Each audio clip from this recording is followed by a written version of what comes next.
सगळ्यात महत्त्वाची आणि मोठी बातमी ती म्हणजे मराठवाड्यातून हिंगोली जिल्हा पुन्हा एकदा भूकंपाने हादरला। 2 तासामध्ये भूकंपाचे 4 सौम्य धक्के बसलेत। भूकंपाची तीव्रता 4.6 रिक्टर स्केल एवढी आहे आणि या भूकंपामुळे नागरिकांमध्ये एक भीतीचं वातावरण सध्या तयार झालेलं आहे। मराठवाड्यामधून ही मोठी बातमी, हिंगोली जिल्हा भूकंपाने हादरलेला आहे।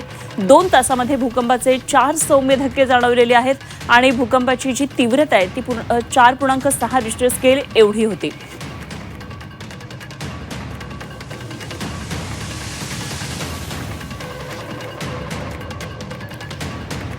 तर हिंगोली जिल्ह्यामध्ये भूकंपाचे हे धक्के जाणवले आणि त्याचबरोबर नांदेडमध्ये सुद्धा नांदेड शहराचा परिसरामध्ये भूकंपाचा धक्का जाणवला। मध्यरात्री भूकंपाने नांदेड हादरलं।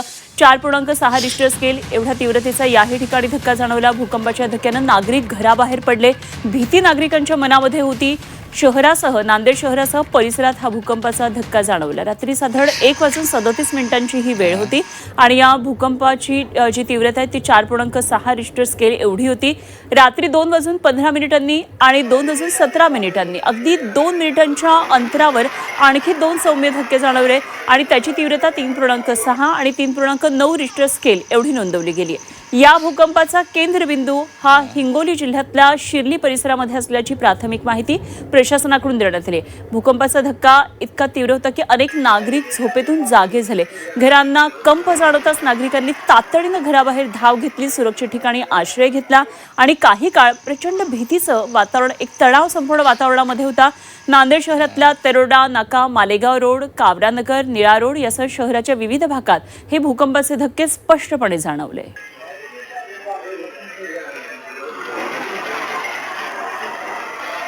तर हिंगोलीचे जिल्हाधिकारी नेमके या संदर्भात काय म्हटले तेही आपण पाहूया। तो आता सोशल मीडियामध्ये जे आहे बरेच आव्हान असे होऊ लागलेले आहे की आता भूकंप परत येणार आहे, आता काय करायचं आहे, पुढे काय करायचं आहे, अशाप्रमाणे आपण सोशल मीडियाची जी अफवा आहे त्याच्यावरती आपण विश्वास ठेवू नका। आपण जे आहे आपल्या भूकंप एक नैसर्गिक घटना असतो, त्याच्यामध्ये जे आहे आपलं आता नुकसान जे काही झालेलं असतील त्याच्यामध्ये आमची टीम जे आहे ते आज आपल्या ठिकाणी जे आहे ते पंचनामा आपले करून घेणार आहे। आपण सोशल मीडियाच्या कोणत्याही मेसेजेसवर किंवा आव्हानावरती ते आपण हे पसरू नका। इकडे परभणीमध्येही पूर्णा तालुक्यात भूकंपाचे धक्के जाणवले आणि हिंगोली, परभणी, नांदेडमध्ये भूकंपाचे धक्के जाणवले। रात्री 1:37 हा भूकंप झाला। तर भूकंपाची तीव्रता 4.6 रिक्टर स्केल अशी नोंद झाली आहे। परभणी जिल्ह्यातल्या पूर्णा तालुक्यात हे भूकंपाचे धक्के जाणवले। हिंगोली, परभणी आणि नांदेड जिल्ह्यात 1:37 हा भूकंप झाला। भूकंपाचा मध्यबिंदू हा हिंगोली जिल्ह्यातला आहे आणि त्याची तीव्रता 4.6 रिक्टर स्केल इतकी नोंदली गेली आहे। जिल्हा आपत्ती व्यवस्थापन कक्षाने ही माहिती दिली आहे।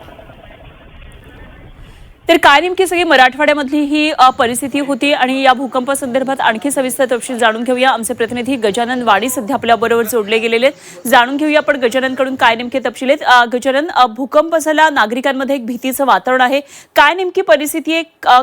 हे भूकंप जाणवले तेव्हा काय नेमकं नागरिकांच्या मनामध्ये होतं, काय प्रतिक्रिया येतात?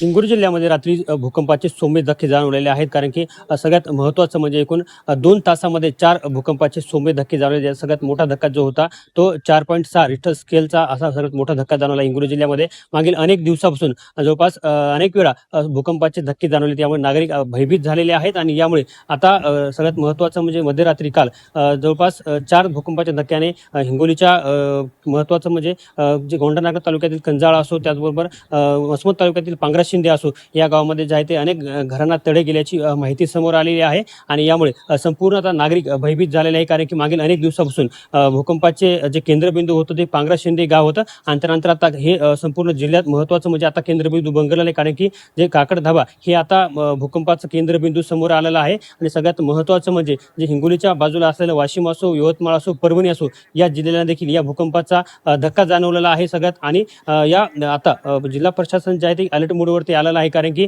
सतत भूकंपाचे धक्के जाणवत असल्यामुळे आता जिल्हाधिकाऱ्यांनी देखील आवाहन केले की घाबरू नये, कारण की अनेक जे वसमत तालुक्यातील अगदी आपत्ती व्यवस्थापन कक्ष सुद्धा यासाठी तयारीत आहे। धन्यवाद दिलेल्या सगळ्या सविस्तर माहितीसाठी।